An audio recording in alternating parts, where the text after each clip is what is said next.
Sebelum menonton materi kami, tahukah kamu kalau lembaga pendidikan tinggi memiliki tanggung jawab dalam mengembangkan tridharma perguruan tinggi yang meliputi pendidikan, penelitian, dan pengabdian kepada masyarakat.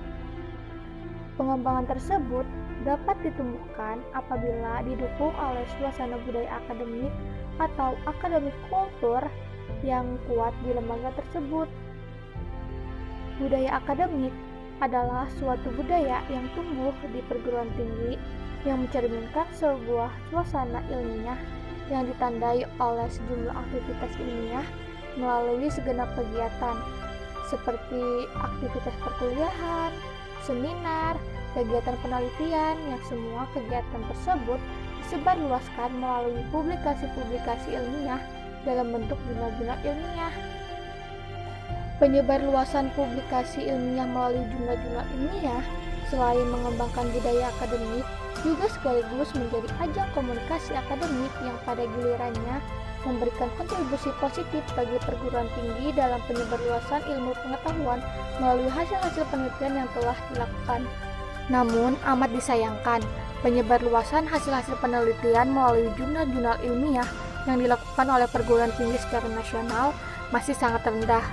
Hal ini terkait erat dengan berbagai kendala seperti rendahnya kemampuan menulis para mahasiswa dan dosen, rendahnya pembinaan terhadap kegiatan-kegiatan penelitian dan penulisan, rendahnya penghargaan lembaga terhadap dosen-dosen yang potensial dalam menulis, serta kurangnya pemahaman sivitas akademika terhadap peran dan fungsi perguruan tinggi dalam mengembangkan budaya akademik, khususnya yang berkaitan dengan pengembangan jurnal ilmiah. Rendahnya produk jurnal ilmiah yang dibuat oleh perguruan tinggi berdampak pada rendahnya mutu jurnal secara nasional, baik secara kuantitatif maupun kualitatif. Berdasarkan kenyataan ini, maka pemerintah melalui Kemendikbud baru-baru ini mengeluarkan surat edaran nomor 152 /E/T 2012 tentang syarat kelulusan menulis karya ilmiah pada jurnal bagi program sarjana, magister, dan doktoral. Dikeluarkannya surat edaran itu merupakan bentuk keprihatinan Kemendikbud atas prestasi ilmiah dunia akademik perguruan tinggi di Indonesia. Ribuan perguruan tinggi, mulai dari universitas, institut, sekolah tinggi, dan akademik yang ada sejauh ini tidak mampu memberikan kontribusi yang memadai dalam publikasi karya ilmiah atau riset, ujar Sukron Ma'mun 2012. Karena rendahnya penyebarluasan hasil-hasil penelitian melalui jurnal-jurnal ilmiah yang dilakukan oleh perguruan tinggi secara nasional, diharapkan setelah menonton penjelasan dari kami dan memahami sistematika penulisannya, kita dapat ikut berperan dalam meningkatkan mutu pembuatan jurnal ilmiah secara nasional. Baiklah, setelah mengetahui informasi tadi, marilah kita beranjak ke materi utama, yaitu tentang artikel jurnal ilmiah.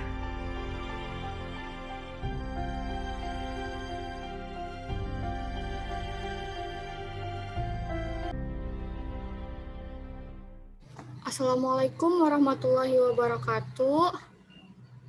Perkenalkan, kami dari kelompok 6 yang beranggotakan Asia, Hai, Mary Andriani, hai. Ratu Puja Lubis, saya sendiri, Rio Susanto, Hai. dan Cindy Ayu Indriani.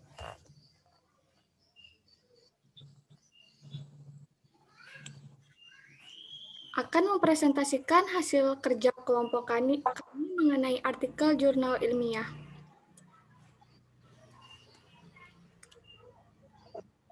Saat mendengar kata artikel jurnal ilmiah, pasti teman-teman bertanya-tanya kan, apa sih artikel jurnal ilmiah itu? Jadi, artikel jurnal ilmiah adalah tulisan atau karya tulis yang merupakan hasil pemikiran atau hasil penelitian yang berisikan informasi faktual dan menarik pembaca yang dimuat dalam media massa cetak, khususnya jurnal.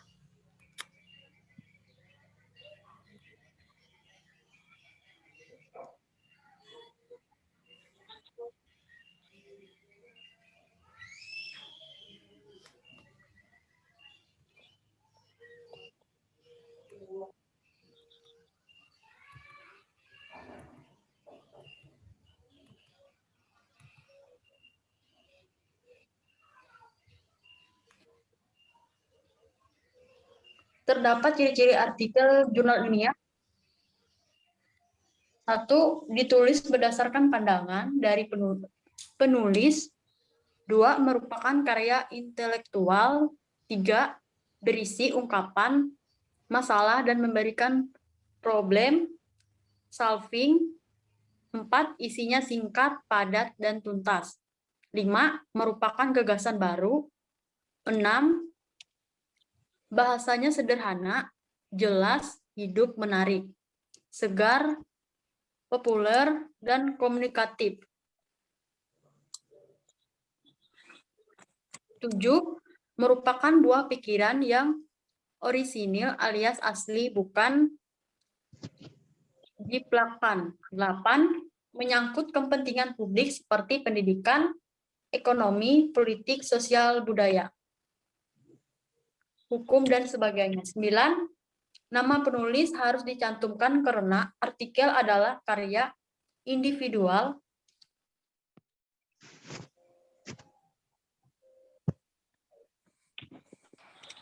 Tujuan dari pembuatan artikel jurnal ilmiah yaitu untuk memecahkan masalah atau memaparkan hasil penelitian. Karena seperti yang kita ketahui bahwa artikel jurnal ilmiah itu dibuat berdasarkan penelitian. Jadi, isi dari artikel jurnal ilmiah adalah hasil yang didapatkan berdasarkan penelitian yang telah dilakukan. Misalkan, penelitian mengenai daur hidup nyamuk. Ditemukan bahwa nyamuk memiliki 4 daur hidup, dan informasi ini didapatkan dari penelitian yang telah dilakukan oleh penulis jurnal ilmiah. Maka, informasi ini dapat dipercaya dan dapat dijadikan sebagai pemecah masalah dalam dunia ilmu pengetahuan alam, karena isinya dibuat berdasarkan fakta atau berdasarkan penelitian yang aktual. Adapun manfaat artikel jurnal ilmiah diantaranya yaitu sebagai sarana pengembangan ilmu pengetahuan. Jurnal ilmiah merupakan arena diskursus intelektual melalui tulisan. Pengembangan ilmu pengetahuan dapat dilakukan dengan temuan penelitian, pembentukan konsensus, dan temuan baru.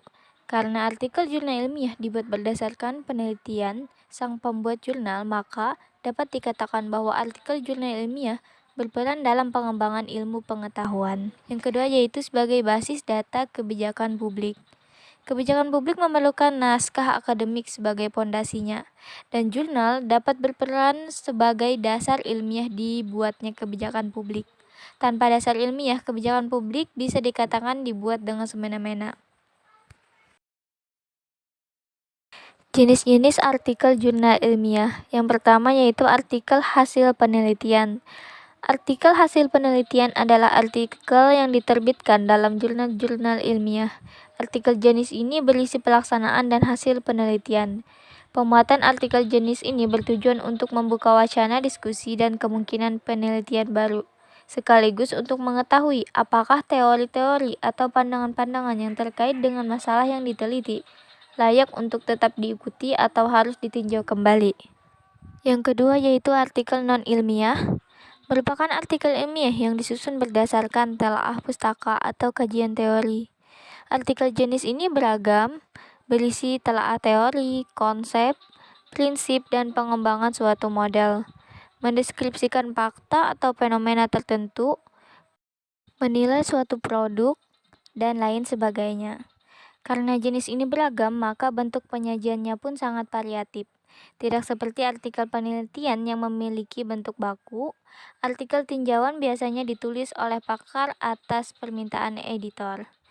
Penulis artikel jenis ini biasanya penulis terlebih dahulu mengkaji tulisan-tulisan yang relevan dengan permasalahannya, baik yang sejalan atau yang bertentangan dengan apa yang oleh penulis artikel dianggap benar. Yang ketiga yaitu telaah buku. Telaah buku atau sering disebut resensi buku merupakan tinjauan analitik dan kritis atas sebuah buku yang baru diterbitkan, yaitu buku yang baru berumur 1-3 tahun. Telaah dimaksudkan untuk memberikan gambaran ringkas bagi calon pembaca buku yang bersangkutan. Paparan penulis telaah bersifat analitik, kritis, dan jika mungkin komparatif dengan acuan buku-buku sejenis yang telah diterbitkan lebih dahulu. Yang perlu diperhatikan dalam menelaah buku adalah Penelaah buku harus bersifat objektif dalam mengulas kelebihan-kelebihan dan kelemahan-kelemahan buku yang ditelaahnya secara proporsional. Dan yang terakhir yaitu obituari. Obituari adalah artikel yang mengulas berita kematian seorang tokoh ilmuwan yang disertai biografi singkat tokoh tersebut. Tujuan pemuatan obituari adalah untuk memberikan penghormatan kepada ilmuwan yang bersangkutan atas jasa-jasa semasa hidupnya di dalam pengembangan bidang ilmu yang ditekuninya. Komponen artikel jurnal ilmiah. Yang pertama adalah judul. Melalui judul, pembaca dapat mengetahui dengan cepat ruang lingkup, kajian, objek formal, objek material, dan masalah yang diangkat dalam tulisan. Oleh karena itu, judul dibatasi dengan ruang lingkup objek penelitian. Yang kedua adalah nama penulis. Di dalam artikel ilmiah, untuk menghindari adanya senioritas dan wibawa penulis, biasanya pencantuman nama penulis tidak disertai dengan gelar akademik. Kemudian abstrak dan kata kunci. Abstrak merupakan intisari dari jurnal ilmiah yang merupakan latar belakang dan hasil penelitian yang disajikan kurang lebih di bawah 200 kata. Kemudian kata kunci merupakan istilah-istilah yang digunakan untuk mewakili ide-ide dan konsep-konsep dasar yang dibahas pada artikel. Kemudian yang terakhir body. Body atau isi dari artikel jurnal ilmiah merupakan yang pertama adalah pendahuluan, materi inti, metode, hasil penelitian, pembahasan hasil penelitian, penutup, simpulan, dan saran, dan terakhir daftar pustaka. Sistematika penulisan artikel jurnal ilmiah. Yang pertama ada judul. Di dalam jurnal harus memiliki judul yang jelas. Dengan membaca judul, maka akan memudahkan pembaca mengetahui inti jurnal tanpa harus membaca keseluruhan dalam jurnal tersebut. Judul tidak boleh memiliki makna ganda. Disarankan tidak boleh lebih dari 12 kata setiap jurnal. Yang kedua ada nama dan alamat penulis.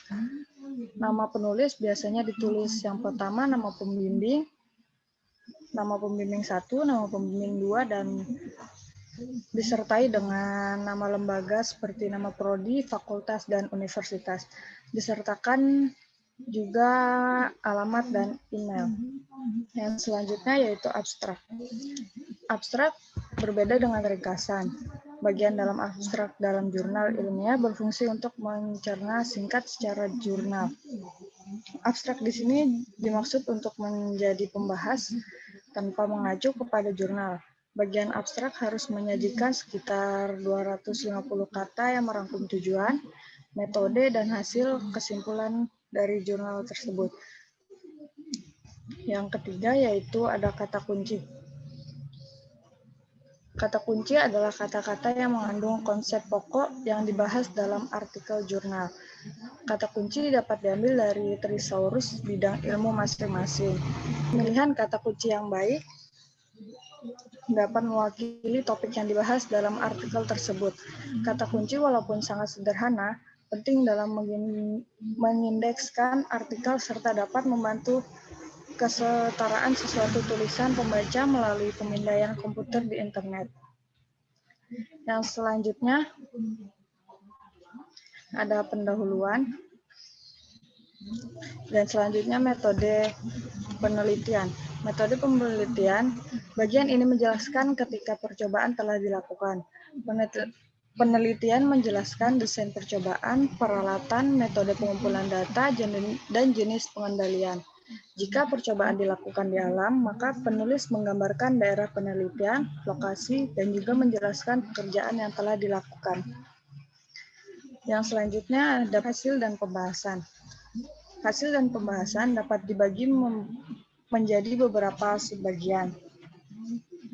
Yang pertama diketik dalam 2 spasi, penulisan kurang lebih 4-6 halaman, dapat dalam pembahasan membandingkan hasil penelitian dengan model atau teori yang diacu, dan menghubungkan hasil penelitian Anda dan penelitian sebelumnya dengan mengajukan persamaan dan pembahasan perbedaan. Yang selanjutnya kesimpulan dan saran. Sebagai pada umumnya, kesimpulan yang biasanya menjadi akhir dirangkum dari keseluruhan itu, begitu juga kesimpulan pada jurnal ilmiah. Dalam bagian kesimpulan ini, penulis jurnal harus menjelaskan pembuktian hipotesis yang dibahas dalam pendahuluan dengan temuan dalam hasil pembahasan.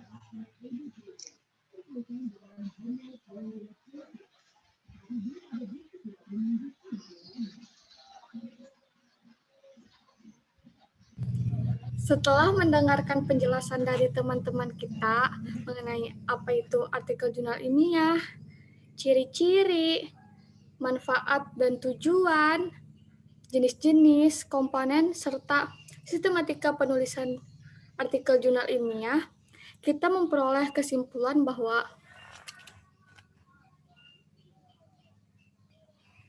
banyak orang di Indonesia yang mencari informasi dari artikel-artikel yang ada di internet.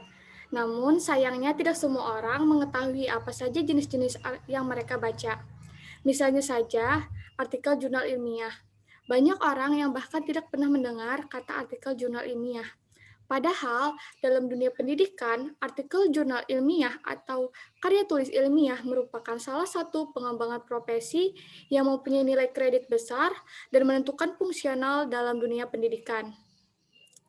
Dengan ini, diharapkan mahasiswa paham cara menuliskan artikel jurnal ilmiah dan dapat lebih meningkatkan kemampuannya dalam hal menulis dan mempublikasikan artikel jurnal ilmiah agar hasil-hasil penelitian melalui jurnal ilmiah yang dilakukan oleh perguruan tinggi secara nasional dapat meningkat ke tingkat yang lebih tinggi.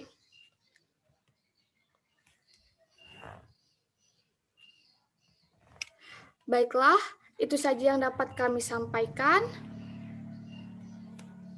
Jika ada yang kurang jelas dan ingin ditanyakan, kami persilahkan bertanya di kolom komentar, sebutkan nama dan asal kelompok dari mana. Jika ada kekurangan atau salah kata dalam materi kami mohon maaf. Terima kasih sudah menonton. Semoga videonya bermanfaat untuk kita semua. Akhir kata, wassalamualaikum warahmatullahi wabarakatuh.